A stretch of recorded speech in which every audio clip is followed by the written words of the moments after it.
बिस्मिल्लाहिर्रहमानिर्रहीम। अस्सलाम वालेकुम। थर्ड ईयर स्टूडेंट्स, आज हमारा जो है लेक्चर नंबर 4 है और आज हम नया टॉपिक स्टार्ट कर रहे हैं जिसका नाम है क्लासिफिकेशन एंड टेबुलेशन। ठीक है जी। तो सबसे पहले हम थोड़ी सी इनको थोड़ा सा कॉन्सेप्ट्स इनके ले लें कि एक्चुअली क्लासिफिकेशन क्या होती है और टेबुलेशन क्या चीज़ होती है। तो क्लासिफिकेशन होती है, the term classification is defined as a process of dividing a set of observations or objects into classes और ग्रुप्स। यानी कि क्या कर रहे हैं, एक सेट ऑफ ऑब्जर्वेशंस है, एक डेटा का सेट है, हम उसको क्लासेस या ग्रुप्स में डिवाइड कर रहे हैं। ठीक है, लेकिन किस तरीके से डिवाइड कर रहे हैं कि नंबर 1 पर लिखा हुआ है कि observations or objects in the same class और ग्रुप आर सिमिलर। ये क्या मतलब है कि उस ग्रुप के अंदर क्या है कि उसके अंदर जो ऑब्जर्वेशंस होंगी या जो ऑब्जेक्ट्स होंगे वो क्या हों, एक जैसे हों। और दूसरी क्या बात है कि observations or objects in each class और group are dissimilar to observations or objects in other class और ग्रुप। यानी कि क्या मतलब है कि जितनी दो क्लासेस फॉर एग्जांपल बनाई हैं, तो एक क्लास के जो ऑब्जेक्ट्स हैं या ऑब्जर्वेशंस हैं वो दूसरी क्लास की ऑब्जर्वेशन से मुख्तलिफ होने चाहिए। ठीक है, लेकिन वो सारे सेम हों उस क्लास के अंदर। ठीक, लेकिन वो दूसरे ग्रुप के मेंबर से डिफरेंट हों। जैसे कि मैं आप लोगों को बताती हूँ, जैसे मैं अगर आप मतलब अगर हम अगर एक टाउन ले लें फॉर एग्जांपल सादकाबाद में एक टाउन ले लें, जैसे जिना टाउन ले लें या अजमल टाउन ले लें, तो उसके अंदर जो हमारे घर हैं, जितने भी घर होंगे उस टाउन के अंदर, तो उसमें हर घर के अंदर कितने एजुकेटेड लोग हैं और कितने अनएजुकेटेड लोग हैं, तो हम उसके 2 ग्रुप्स बना लेंगे। पहले तो टोटल सेट ऑफ ऑब्जर्वेशन तो हो जाएंगी कि टोटल कितने लोग हैं, ठीक है जी, उस टाउन के अंदर। उसके बाद हम एजुकेटेड लोगों को अलग कर लेंगे और अनएजुकेटेड को अलग कर लेंगे। तो एजुकेटेड लोगों का जो ग्रुप होगा वो ऑब्वियसली उसके अंदर जो मेंबर होंगे वो सारे एजुकेटेड होंगे, वो आपस में सिमिलर होंगे। लेकिन वो दूसरा ग्रुप या दूसरी क्लास जो कि अनएजुकेटेड वाला ग्रुप है उससे डिफरेंट है। तो आप ये समझ लें कि क्लासिफिकेशन सिमिलरिटी की बुनियाद पे की जा रही है। Classification is thus the sorting of data into homogeneous classes और groups according to their being alike और नॉट। ठीक है, होमोजीनियस क्लासेस क्या होती हैं, एक जैसी क्लासेस, सिमिलर जिसको कहते हैं एक जैसी क्लासेस। ठीक हो गया।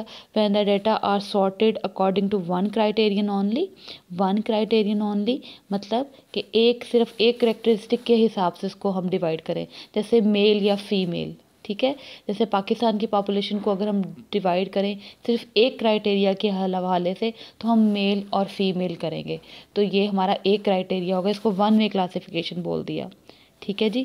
और अगर हम इसको दो तरह से मतलब 2 क्राइटेरिया से इसको सॉर्टेड करें, तो जिस तरह अगर हम मेल और फीमेल अलग कर रहे हैं, तो फिर हम आगे फिर उसके ग्रुप बना दें कि जी एजुकेटेड और उनमें से एजुकेटेड कितने हैं और अनएजुकेटेड कितने हैं, या लिटरेट कितने हैं, इलिटरेट कितने हैं, तो ये 2 क्राइटेरिया हो गए। ठीक है, तो इसको हम 2 वे क्लासिफिकेशन कहते हैं। इसी तरह हम जितनी ज़्यादा क्लासिफिकेशन करेंगे, करेक्टरिस्टिक्स डालेंगे, उतनी ज़्यादा क्लासिफिकेशन हो जाएगी, तो मैनी फोल्ड क्लासिफिकेशन बोल देते हैं उसको। ठीक है जी, तो क्लासिफिकेशन की ये थोड़ी सी आपको कॉन्सेप्ट है। उसके बाद टेबुलेशन आ गया। By tabulation we mean a systematic presentation of data classified under suitable heads and sub heads. Heads and sub heads का क्या मतलब है कि बाकायदा टेबल बनाया जाए, उसके ऊपर उसकी जो है वो हेडिंग लिखी जाए और सब हेडिंग लिखी जाए और उसको कॉलम्स और रोज़ की शक्ल में लिखा जाए, तो ये टेबुलेशन हो जाएगी। ठीक है जी। This sort of logical arrangement makes a data easy to understand. मतलब इस तरह, मतलब टेबल में अगर हम इस तरह करके रोज़ और कॉलम्स में डेटा को लिखें, तो हमें ज़्यादा आसानी से उसको डेटा को समझ आ सकता है। हमें वो फैसिलिटेट्स कंपैरिजंस और provides an effective way to convey information to the reader. ठीक हो गया, एक अच्छा एक इफ़ेक्टिव वे है अपना इंफॉर्मेशन कन्वे करने का। तो ये टेबुलेशन है बेटे। British statistician professor Bowley refers to tabulation, ये जो है ब्रिटिश स्टैटिस्टिशियन है प्रोफेसर बॉले, उसने ये जी डेफिनेशन बता दी। वैसे आप ऊपर वाली भी 2 लाइनें 3 लाइनें अगर लिख देंगे तो ये टेबुलेशन की आपकी जो है वो कॉन्सेप्ट क्लियर हो जाता है। The intermediate process between the accumulation of data in whatever form they are obtained and the final reasoned account of the results shown by the statistics। ठीक है जी, ये टेबुलेशन हो गया। उसके बाद बेटा ये मैंने एक आपको टेबल बना के दिखाया है, तो आप इसका मैं जो है वो टाइटल ये लिख देंगे, ये main parts of a table है। ठीक है जी, क्या है कि main parts of a table. ठीक, क्या टेबल के क्या क्या पार्ट्स होते हैं, देखें सबसे ऊपर टाइटल होता है, उसके बाद प्रिफेक्टरी नोट होता है। देखिए अब ये आपके बॉडी आ गई पूरी। ठीक है, इसके ऊपर कॉलम्स होते हैं, तो कॉलम कैप्शंस लिखे जाते हैं। ये बॉक्स हेड होता है, नीचे देखें स्टब होता है, ये पूरी अंदर वाली बॉडी होती है, नीचे फुट नोट लिखा जाता है और सोर्स नोट लिखा जाता है। ठीक है, तो बेटा ये नाम याद कर लें कि एक टेबल के मेन पार्ट्स कौन कौन से होते हैं। कभी कभी पेपर में आ जाता है जी write down the main parts of a table, तो एक ऑफ ए स्टैटिस्टिकल टेबल ऐसे भी हो सकता है, तो आप ये सारे नाम याद कर लें। अच्छा जी, उसके बाद बात आती है फ्रीक्वेंसी डिस्ट्रीब्यूशन क्या चीज़ होती है। The organisation of a set of data in a table showing the distribution of the data into classes और groups together with the number of observations in each class और group is called a frequency distribution. क्या कह रहे हैं कि हम अब क्या करें, जो डेटा हमारे पास दिया हुआ है हम उसको ऑर्गेनाइज कर रहे हैं, उसको तरतीब दे रहे हैं। इस तरह दे रहे हैं कि हम हर क्लास के अंदर उस क्लास के अंदर उसके आगे क्या लिखेंगे, उसके अंदर कितनी नंबर ऑफ ऑब्जर्वेशन जो हैं वो हर ग्रुप और हर क्लास की कितनी ऑब्जर्वेशन हर ग्रुप और हर क्लास में कितनी लाई करती हैं, हम उसको फ्रीक्वेंसी डिस्ट्रीब्यूशन बोल देते हैं। ठीक है, तो the number of observations falling in a particular class is refer to as a class frequency, या फिर सिंपल फ्रीक्वेंसी हम उसको बोलते हैं। यानी कि जितनी भी एक क्लास के अंदर जितनी भी ऑब्जर्वेशंस होंगी हम उनको काउंट कर लेंगे, तो वो फ्रीक्वेंसी हम उसको बोल देंगे। ठीक है, और इसको एफ बोलते हैं। ठीक हो गया जी। तो डेटा अगर हम इस तो फ्रीक्वेंसी डिस्ट्रीब्यूशन में यानी कि फ्रीक्वेंसीज के साथ अगर हम इसको प्रेजेंट करें तो हम इसको ग्रुप डेटा कहते हैं। और जो ओरिजिनल फॉर्म होती है डेटा की, यानी कि जैसा डेटा दिया जाता है एक रॉ फॉर्म में, अभी उसको हमने तरतीब नहीं दिया होता, हम उसको अनग्रुप डेटा कहते हैं। ठीक है जी, बस यहाँ तक आप इसको कर लें। अब ये नीचे बेटा ये थोड़ी सी लाइनें मैंने साथ इसको अटैच किया है। ये एक्चुअली एक फार्मूला है कि हम अगर हमने कोई फ्रीक्वेंसी डिस्ट्रीब्यूशन बनानी है, नेक्स्ट हम फ्रीक्वेंसी डिस्ट्रीब्यूशन बनाएंगे, तो उस फ्रीक्वेंसी डिस्ट्रीब्यूशन के अंदर हम डेटा हमें दिया होगा और वे ये कह रहे होंगे जी इसकी फ्रीक्वेंसी डिस्ट्रीब्यूशन बनाएं। तो सबसे पहला स्टेप ये होता है कि उसकी कितनी क्लासेस बननी चाहिए। तो ये एक्चुअली फार्मूला जो k is equal to 1 + 3.3 log of capital N है बेटा, ये एक्चुअली k क्या है, that is number of classes हैं। ठीक है, इससे हमें पता चलेगा कि जी हमें फॉर एग्जांपल अगर 60 का डेटा है या 80 का डेटा है और हमने उसको अरेंज करना है एक फ्रीक्वेंसी डिस्ट्रीब्यूशन टेबल के अंदर, तो हम पहले तो सोचेंगे जी कितनी क्लासेस बनाएं। तो उसके लिए हमें ये फार्मूला चाहिए होगा। हम जो कैपिटल N होगा यानी कि पॉपुलेशन जो भी डेटा होगा उसका साइज़ इसको कहते हैं, N जो है उसका साइज़ है। ठीक है, अगर 60 का डेटा है 80 का डेटा है हम उसका लॉग ले लेंगे, फिर उसको हम 3.3 से मल्टीप्लाई कर लेंगे और उसमें 1 प्लस कर लेंगे। जैसे उन्होंने देखें उन्होंने ये आपको एग्जांपल भी दे के बताइए कि जी 8 क्लासेस बन रही हैं, तो इसका मतलब क्या है कि उस डेटा की हमें जो है वो 8 क्लासेस बनानी चाहिए। ठीक हो गया जी। अब ये देखें जी एक एग्जांपल दे के मैं आपको समझा रही हूँ, ये बहुत अच्छे से समझिएगा। ये थोड़ा सा आपका मैथमेटिकल काम स्टार्ट हो गया है। एग्जांपल आपको 2.2 है, मैंने आपको बुक बताई थी शेर मोहम्मद चौधरी और शाहिद कमाल साहब की, उसके जो है उसका चैप्टर नंबर 2 करवा रही हूँ आपको मैं। तो उसमें ये एग्जाम्पल मैंने आपको पहले बता रही हूँ कि एक डेटा जो हमें, ये देखें जी बेटा ये डेटा आपको दिया हुआ है, हम उसको कैसे ऑर्गेनाइज करते हैं, कैसे एक टेबल की फॉर्म में लेके आते हैं, कैसे उसकी फ्रीक्वेंसी डिस्ट्रीब्यूशन बनाते हैं। तो वो ऐसे है कि देखें जी ये सारा डेटा आपको दिया हुआ है। इसके अंदर जो सबसे पहला काम आपने करना है वो देखना है कि जी मिनिमम वैल्यूज़ डेटा के अंदर क्या है और मैक्सिमम वैल्यू क्या है। ठीक है जी। तो आप इस पूरे डेटा में नज़र दौड़ाएंगी तो मैक्सिमम वैल्यू आपको मिलेगी 204, दैट इज़ 204, और मिनिमम वैल्यू आपको मिलेगी 68। तो सबसे पहले तो आपने क्या निकालना है, इसकी रेंज निकालनी है। रेंज कैसे निकलती है कि आप मैक्सिमम वैल्यू में से मिनिमम वैल्यू को माइनस कर देंगी तो आपकी ये रेंज निकल आई, RANGE पढ़ेंगे तो पता चल जाएगा। Range is 204 minus 68 136 grams. ठीक है, तो 136 क्या है, वो रेंज है। अब अगर हम ये कह रहे हैं कि जिस डेटा की 7 क्लासेस बनानी है तो 7 को हम जब डिवाइड करेंगे इस रेंज से 136 डिवाइडेड बाई 7 तो हमारे पास 19.47, ये हमारे पास इंटरवल निकल आएगा, क्लास इंटरवल। अब क्लास इंटरवल क्या चीज़ होती है, वो होता है, इंटरवल कहते हैं वक्फे को, यानी कि कितना वक्फा हो एक क्लास से दूसरे क्लास के दरमियान में, कितना वक्फा हो। तो ये 19 उन्होंने कहा है, तो हम जो है वो 20 कर लेते हैं कि जी 20 का हम डिफरेंस दे के हम अगली क्लास लिखेंगे। समझ आ रही है आप लोगों को? ठीक है, तो अब हम क्लासेस बनाते हैं। देखिए कैसे बना रहे हैं हम, कि हम मिनिमम वैल्यू क्या है 68, ठीक है, तो हम अपनी आसानी के लिए 65 ले लेते हैं ताकि 20 का डिफरेंस कर ले या इंटरवल ले लें तो हमारी क्लासेस आराम से बन जाएं। और हम ये तब तक लेना है जब तक हमारी मैक्सिमम वैल्यू नहीं आ जाती। मैक्सिमम वैल्यू क्या है आपकी जी, 204। ठीक है जी, तो आपने मिनिमम से मैक्सिमम तक जाना है। ठीक है, ऐसे क्लासेस बनानी है। अच्छा जी, अब देखें जी 65 से 20 आगे कितने होते हैं, 65 में 10 करेंगे तो 75 होगा, 75 में 10 करेंगे तो 85 होगा।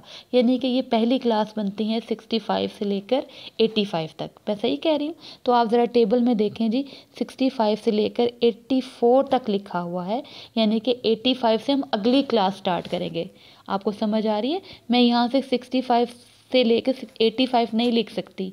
85 क्यों नहीं लिख सकती? क्योंकि 85 पिछली क्लास में भी शामिल हो जाएगा, अगली क्लास में भी, तो हमें ये कन्फ्यूजन हो जाएगी। इसलिए हम जहाँ से अगली क्लास स्टार्ट करनी है उससे एक कम पीछे हम पिछली क्लास को क्लोज कर देंगे। ठीक है जी, तो 85 से पीछे क्या है, 84, तो हम 65 से लेकर 84 तक पहली क्लास, फिर उसके बाद क्या है 85 से फिर 20 अंदर जमा करो तो 105 बनता है, तो ये 104 तक दूसरी क्लास, फिर 105 से लेकर 124 तक तीसरी क्लास, 125 से लेकर 144 तक चौथी क्लास, फिर इसी तरह सो ये 7 क्लासें 204 तक हमारी ख़त्म हो गई। क्योंकि 204 ही मैक्सिमम पॉइंट था, हमने बस अपने मैक्सिमम पॉइंट तक ही क्लासेस बनानी है। ठीक है जी, अब आप मेरी बात ध्यान से सुने कि जो 65 है और 84 है, ये क्लास जो पहली क्लास है, ये जो 65 वाली जो है ये लोअर लिमिट क्लास लिमिट कहलाती हैं। क्या कहलाती हैं? Lower class limit. और 84, 104, 124, 144 ये सारी क्या कहलाते हैं? ये अपर क्लास लिमिट कहलाती हैं। मैं दोबारा से बता रही हूँ कि 65 लोअर क्लास लिमिट है और 84 क्या है, अपर क्लास लिमिट है। अच्छा जी, अब आगे एंट्रीज़ का कॉलम जो है वो आपको नज़र आ रहा है। तो हम क्या करेंगे, इस डेटा पूरे डेटा के अंदर देखेंगे कि 65 से लेकर 84 तक कौन कौन सी वैल्यूज़ डेटा के अंदर मौजूद हैं, फिर हम ढूंढेंगे। ठीक है जी, 65 से लेकर, यानी कि 65 भी शामिल है और 84 तक का क्या मतलब है कि 84 भी शामिल है। तो 65 से लेकर 84 तक वैल्यूज़ जो जो इसके अंदर आ रही हैं वो सारी हम इसके अंदर लिखेंगे। देखें हम ये 76, 82, 70, बेटा ये सारी ही एंट्रीज़ जो हैं वो इसके अंदर मौजूद हैं। इस डाटा के अंदर आप ढूंढेंगे, आपको पता लग जाएगा। इसी तरह 85 से लेकर 104 तक जो वैल्यूज़ आ रही हैं वो मैंने आगे लिखी हुई हैं। 105 से लेकर 124 तक ये भी सारी वैल्यू लिखी हैं। फिर हमने काउंट कर लेना है इनको, हमने क्या कर लेना है, इनको काउंट कर लेना। देखें आगे क्या लिखा हुआ है, फ्रीक्वेंसी। फ्रीक्वेंसी का क्या मतलब है कि जो नंबर ऑफ़ ऑब्जर्वेशंस होती हैं वो जितनी होती हैं हम उसको फ्रीक्वेंसी बोल देते हैं। ये 9 ऑब्जर्वेशन है पहली क्लास के अंदर तो हम 9 लिख लेंगे, दूसरी क्लास के अंदर 10 है तो हम 10 लिख लेंगे, फिर 17 है, फिर 10 है, फिर 5 है, फिर 4 है, फिर 5 है। और जब हम इसका टोटल करेंगे ना तो ये टोटल उतना ही आना चाहिए जितना हमारे पास डेटा है। ये 60 ऑब्जर्वेशनें थी, हमारे पास कितनी है, 60 ऑब्जर्वेशंस हैं। तो आंसर हमारा क्या है, वो 60 ही आना चाहिए जमा करके, ताकि हमें पता चले कि हमने जितनी भी काउंट किया हमने हर वैल्यू को काउंट किया है। ठीक है जी, अगर ये नहीं 60 आएगा इसका मतलब ये है कि आपने कोई वैल्यू छोड़ दी है या फिर आपने कोई एक्स्ट्रा वैल्यू ऐड कर ली है। समझ आ रही है बात मेरी? तो ये 60 ही होना चाहिए। अच्छा, ये जो है बेटा तरीका है, आपको एक डेटा दिया जाएगा, आपने उसको अरेंज, आपको कहेंगे जी आप फ्रीक्वेंसी डिस्ट्रीब्यूशन बनाएं इसकी। इसका मतलब क्या है कि आप इसको अरेंज करें, इसको ऑर्गेनाइज करें, इसकी फ्रीक्वेंसी के साथ इसका टेबल बनाएं। समझ आ रही है? तो ये फ्रीक्वेंसी डिस्ट्रीब्यूशन है, ऐसे बनाते हैं हम। ठीक है जी। अभी एक और तरीका है कि हम इस तरह भी जो है वो फ्रीक्वेंसी डिस्ट्रीब्यूशन बना सकते हैं। खैर, ये हमारे पास कुछ चीज़ें मैंने आपको बतानी थी। Frequency distribution of weights of 60 apples, ये वही क्लासेस हैं जो पीछे हमने अभी बनाई हैं। ठीक है जी। इसको कहते हैं by using a tally column. Tally column के क्या मतलब है कि जो टैली हम कर करके लाइनें लगाते हैं, बजाय ऑब्जर्वेशन लिखने के हम वो लाइन लगा देते हैं कि जी एक ऑब्जर्वेशन इसके अंदर है, इस क्लास के अंदर। अच्छा जी, अब ये टैली तो मैं बाद में बताती हूँ, पहले आपको क्लास बाउंड्रीज़ बताती हूँ। क्लास बाउंड्रीज़ क्या चीज़ें होती हैं? क्लास बाउंड्रीज़ ये चीज़ होती है कि जो अपर क्लास लिमिट होती है अगली क्लास की लोअर लिमिट के बराबर होती है। क्लास बाउंड्रीज़ में क्या होता है? अपर क्लास लिमिट दूसरी क्लास की लोअर क्लास बाउंड्री, जो लोअर क्लास लिमिट है उसके बराबर होती है। अब बराबर कैसे होती है? आप क्या करेंगे, ये 84 और 85, अपर लिमिट क्या है पहली क्लास की? 84, दूसरी क्लास की क्या है? 85 लोअर लिमिट। इन दोनों के दरमियान डिफरेंस को देखेंगे, दैट इज़ 1 को 2 पे डिवाइड करेंगे तो 0.5 आता है। तो आप लोअर क्लास लिमिट में क्या करेंगे? 0.5 माइनस करते जाएंगे और अपर क्लास में क्या करेंगे? आप 0.5 प्लस करते जाएंगे, तो आपकी ये सारी क्लास बाउंड्रीज बन जाएंगी। आपको समझ आ रही है मैं कैसे समझा रही हूँ? 0.5 आपने लोअर क्लास लिमिट है उसमें से माइनस करना है और अपर क्लास लिमिट में क्या करना है? 0.5 को प्लस करना है। तो ये क्या बन जाएंगी? आपकी क्लास बाउंड्रीज़। अगर किसी डेटा की क्लास बाउंड्रीज़ बनाने का कहा जाए तो हम ऐसे बनाएंगे। ठीक है। अगला कॉलम है मिड पॉइंट्स, या हम इसको क्लास मार्क्स भी बोलते हैं। मिड पॉइंट्स और क्लास मार्क्स ये कैसे बनाते हैं कि हम लोअर क्लास लिमिट और अपर क्लास लिमिट इन दोनों को जमा करेंगे और 2 पे डिवाइड करेंगे तो ये मिड पॉइंट्स आ जाएंगे, या इसको हम क्लास मार्क्स भी बोलते हैं। जैसे 65 प्लस 84 डिवाइडेड बाई 2, या फिर 64.5 प्लस 84.5 डिवाइडेड बाई 2, तो आपके पास आंसर 74.5 ही आएगा। आप अपने हाथों में कैलकुलेटर्स पकड़ें और इनको कैलकुलेट करके जमा करके डिवाइड करके देखें, आपके पास यही कॉलम बनेगा। अच्छा, टैली के बाद मैंने आपको समझा दी हुई है कि ये देखें 9 ऑब्जर्वेशन है, तो 4 लाइनें लगा के जो ऊपर एक लाइन क्रॉस लगाया हुआ है इसका मतलब है कि ये 5 है। ठीक है। लाइनें 4 लाइनें लगाकर फिर ऊपर लाइन लगाने का मतलब क्या है कि ये इसको हम 5 कंसीडर करते हैं। 5 और आगे क्या है? जो 4 लाइनें, यानी कि 5 और 4 9 फ्रीक्वेंसी है इसकी। ये टैली लग गई। अब नीचे 10 था तो ये देखें 4 लाइनें लगा के और एक क्रॉस लगा दिया, फिर 4 लाइनें लगा के एक क्रॉस लगा दिया, इसका मतलब क्या है? 5 और 5, यानी कि 10 फ्रीक्वेंसी है। इसी तरह हमने टैली कर ली, हमने बजाय ऑब्जर्वेशन लिखने के हमने लाइनें लगा के टैली कर लिया उसको। ठीक है। टैली, इसको कहते हैं टैली कॉलम बना दिया, by using a tally column. इस तरह भी हम फ्रीक्वेंसी डिस्ट्रीब्यूशन बना सकते हैं। ठीक है जी। ये 2 कॉलम जो है मिड पॉइंट्स और क्लास बाउंड्रीज वाले, वो तब बनाएंगे जब वो हमें क्वेश्चन में कहेंगे कि जी आप क्लास बाउंड्रीज भी बनाएं या मिड पॉइंट्स भी निकालें। अभी ये फ्रीक्वेंसी डिस्ट्रीब्यूशन में क्या है? अभी सिर्फ क्लासेस हैं, टैली है और फ्रीक्वेंसी है, बस। ठीक है। अगर वो कहेंगे जी क्लास बाउंड्रीज बनाए तो वो ऐसे बनाते हैं, मिड पॉइंट्स कहें तो वो ऐसे बनाते हैं। ठीक हो गया जी। ये अच्छे से देख लें। और ये वाला एक क्वेश्चन जो मैंने आपको, ये आपका असाइनमेंट है, ये क्वेश्चन और एक ये वाला क्वेश्चन, ये 2 क्वेश्चन बेटे आप लोगों ने अपनी रजिस्टर्स पे, अपनी नोटबुक्स पे करने हैं। इन्हीं लाइंस पे मुझे फ्रीक्वेंसी डिस्ट्रीब्यूशन बना के दिखानी है और आप सब लोगों की ये असाइनमेंट है, दोनों क्वेश्चंस। और आप लोगों ने ये दोनों असाइनमेंट्स, दोनों क्वेश्चन असाइनमेंट बना के मुझे व्हाट्सएप करनी है मेरे नंबर पर। ठीक है जी।